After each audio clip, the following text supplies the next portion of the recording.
Oigan, ayer les contamos cómo está el asunto de la violencia en Veracruz, el asesinato de un colega reportero allá en Veracruz. Le agradezco mucho a Violeta Santiago, ella es periodista en aquel estado, es autora de Guerra Cruz. ¿Cómo estás, Violeta? Gracias por acompañarnos, buenos días.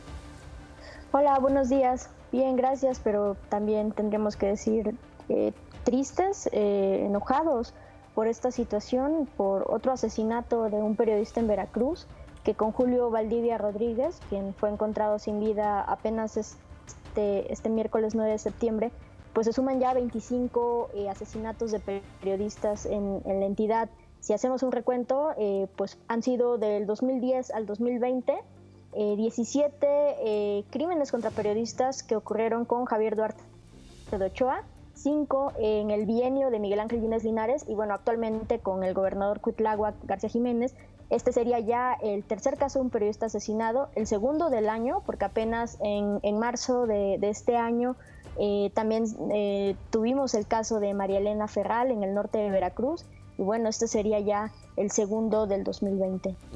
A ver, Julio Valdivia, Violeta, nosotros poníamos énfasis esta semana en lo importante que es el trabajo periodístico, sobre todo en estas zonas que llevan años estando en conflictos. En estas zonas donde los poderes fácticos, institucionalizados o no, hablamos de poderes fácticos, lo mismo quienes gobiernan, pero lo mismo quienes están organizados como crimen organizado, los mismos del sector empresarial, lo mismo los poderes que no quieren ser desnudados, que no quieren ser documentados, que no quieren ser exhibidos, son los que amedrentan, son los que amenazan, son los que desaparecen, son los que están involucrados incluso en asesinatos de los periodistas. Y decíamos, es importante no normalizar, no entumirnos de ese nervio de la indignación, del coraje y de la exigencia de no impunidad en el asesinato de un colega periodista, porque es el trabajo de ese colega periodista el que empodera a los ciudadanos, en este caso en Veracruz, para tomar decisiones frente a los poderes fácticos, Violeta. ¿Cómo era la vida de Julio? Es decir, ¿cuánto ganaba Julio? ¿Qué hacía Julio? ¿Qué callos pisaba Julio? ¿Por qué era importante el trabajo de Julio Valdivia, Violeta?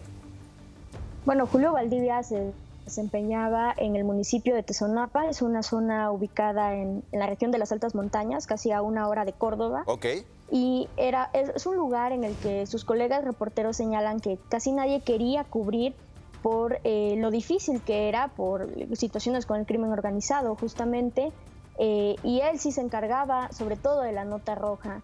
Ya desde hace algunos meses había sido amenazado, sin embargo, esto lo sabían sus colegas, pero no lo había reportado oficialmente a la Comisión Estatal de Atención y Protección a los Periodistas, sino lo que había hecho era dejar de cubrir cierta información, que obviamente esto afecta a la ciudadanía porque dejan de enterarse de todas las situaciones que ocurren en esta región. Él se encargaba de cubrir información de policíaca, nota roja, no tenía realmente un horario, es decir, las situaciones podían ocurrir a las 3 de la mañana como a las 12 del día, y todo esto por apenas 1,000 pesos semanales. 1,000 pesos, muchas veces... 1,000 pesos semanales, Violeta. O sea, arriesgar la vida para contar cómo está el asunto de la seguridad en esta zona montañosa de Veracruz, a cambio de 1,000 pesos semanales, a cambio de arriesgar la vida, a cambio de arriesgar la vida de tu familia. Y que perdón, o sea, la sociedad no lo reconozcamos, no lo protejamos y no preservemos su vida, me parece inaceptable, Violeta.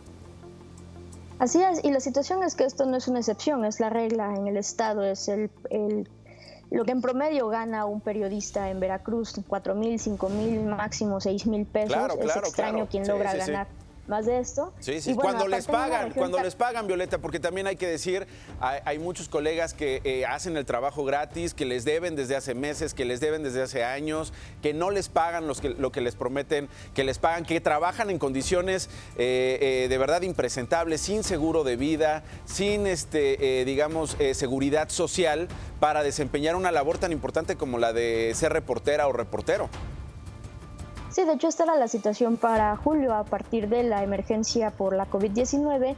En el medio en el que trabajaba habían reducido su salario a la mitad y bueno, antes tampoco es que le llegara puntualmente, había complicaciones justamente por la cuestión económica en que los medios dicen está complicado, espérame, y bueno, los periodistas tienen que ver de dónde, cómo le hacen para sobrevivir durante ese tiempo. Claro, claro.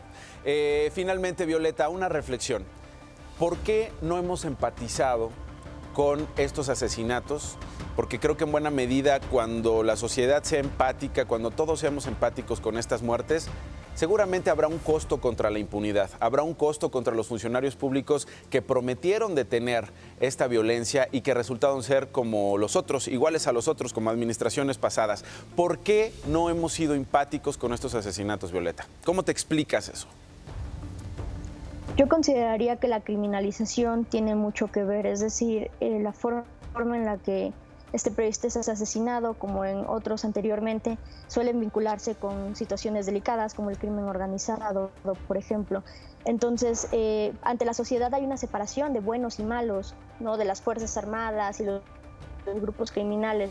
Lo que tenemos que decir es que en Veracruz existe el estado de violencia, es decir, desde hace muchos años, cuando la violencia entra al estado, no se da como una guerra, como un contra al poder establecido. Realmente el crimen organizado entra gracias al gobierno y trabaja con el permiso del gobierno, y estas guerras que se dan, guerras entre comillas, realmente es el gobierno beneficiando a algún grupo o combatiendo a otro a favor de otro grupo. Entonces, esta violencia que se ha generado, que se ha vivido en Veracruz desde hace 10 años, se ha dado de la mano del poder, y es algo que se tiene que decir, se trata de violencia de Estado.